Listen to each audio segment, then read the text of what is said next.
मतलब उनको एक ट्रैक पे रख दो, वो उस ट्रैक से कभी हटेंगे ही नहीं।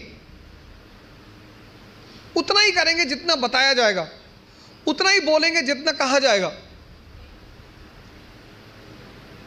जो जिंदा दिमाग है, जिंदा, वो अपने समय को, जैसे अगर आप आईएएस मेंस का पेपर देखें तो 1970s के जो क्वेश्चन थे वो अलग थे, 1990s के क्वेश्चन अलग हो गए, फिर 2000 के बाद क्वेश्चन बिल्कुल अलग हो गए, और आज तो जो मेंस का पैटर्न है क्वेश्चन पूछने का वो तो एकदम पलट चुका है। अमेरिका का एक विद्वान था थॉमस जेफरसन, उसने कहा किसी भी संविधान को सिर्फ 19 साल चलना चाहिए। थॉमस जेफरसन, जब अमेरिका में संविधान लिखा जाने लगा तो उसने कहा किसी भी संविधान को सिर्फ 19 साल बस, क्योंकि 19 साल बाद बहुत सी चीजें बदल चुकी होंगी, तो जब चीजें बदल जाएंगी तो फिर संविधान लिखा जाएगा बदली हुई परिस्थिति के हिसाब से।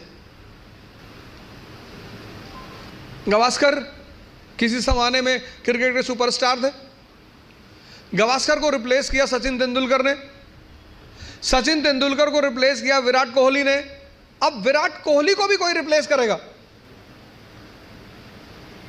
समय की जो सबसे बड़ी चीज है वो है चेंज। तुम्हारी जो परिस्थिति है, तुम्हारा जो समय है, उसको देखना, उस पर गौर करना बहुत जरूरी है।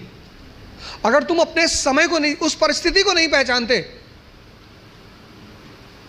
एक बार एक इंस्पेक्टर एक पोल्ट्री फार्म में गया, पोल्ट्री फार्म, फूड इंस्पेक्टर था, तो पोल्ट्री फार्म के इंस्पेक्शन पे निकला था। तो एक पोल्ट्री फार्म में गया तो उस पोल्ट्री फार्म के मालिक से पूछा कि मुर्गियों को क्या खिलाते हो? कहा साहब बाजरा खिलाते हैं। कहा इतनी गर्मी में बाजरा खिलाते हो, बंद करो इसको। पहले मुर्गी फार्म का मालिक को बंद कर दिया उठा।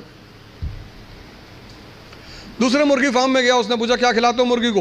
बोले साहब चावल खिलाते हैं। बोले उल्टा सीधा खाना खिलाते हो, इसको भी बंद कर दो। दूसरा वाला भी बंद हो गया। जब वो तीसरे मुर्गी फार्म में एंटर किया, उसने कहा क्या खिलाते हो मुर्गियों को? उसने कहा साहब खिलाते कुछ नहीं, 5-5 रुपए दे देते हैं, इनका जो मन होता है खा लेती हैं। खिलाते तो कुछ नहीं है, इनको 5-5 रुपए दे देते हैं। 17s का क्वेश्चन पेपर अलग था क्योंकि तब इकोनॉमी और सोसाइटी अलग थी। 80s का क्वेश्चन पेपर अलग था क्योंकि तब इकोनॉमी और सोसाइटी अलग थी। 91 के बाद तो ड्रास्टिक चेंज आया, एलपीजी, तुरंत यू टर्न मारा एग्जामिनेशन पेपर ने, और अब एकदम अलग परिस्थिति दुनिया में चल रही। तो अशोक को, जैसे आज हिंदू मुस्लिम ईसाई के बीच तनाव है, ऐसे अशोक को बुद्ध ब्राह्मण और जैनों के बीच तनाव का सामना करना पड़ा। और टेंशन चाहे फैमिली में हो या राष्ट्र में, विनाश करती है। जो तुम आज सिचुएशन देख रहे हो, ये सिचुएशन अशोक के सामने भी थी। तभी तो हम उसे द ग्रेट कहते हैं, जिसको समझ में आ रहा हो। और फिर वो धम्म की नीति का प्रतिपादन, पॉलिसी ऑफ धम्म, और उस पॉलिसी ऑफ धम्म में वो कहता है सार वृद्धि, कि प्रत्येक व्यक्ति को हर धर्म के बेसिक सिद्धांत को समझना चाहिए। और किसी भी धर्म का बेसिक सिद्धांत, वो चाहे इस्लाम हो, चाहे हिंदुइज्म हो, चाहे क्रिश्चियनिटी हो, बेसिक सिद्धांत किसी भी धर्म में कोई अंतर नहीं है।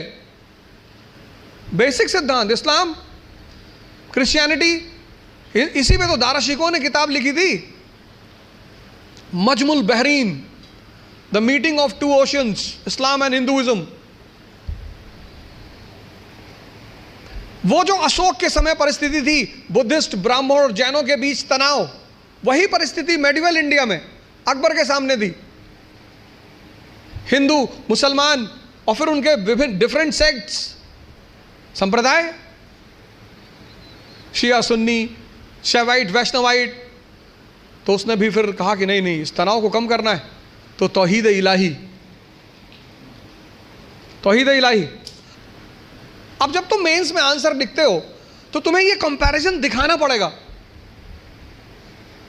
वो जो तुम्हारा एग्जामिनी है ना, उसको पता लगना चाहिए कि यार इसने हिस्ट्री से सीखा है।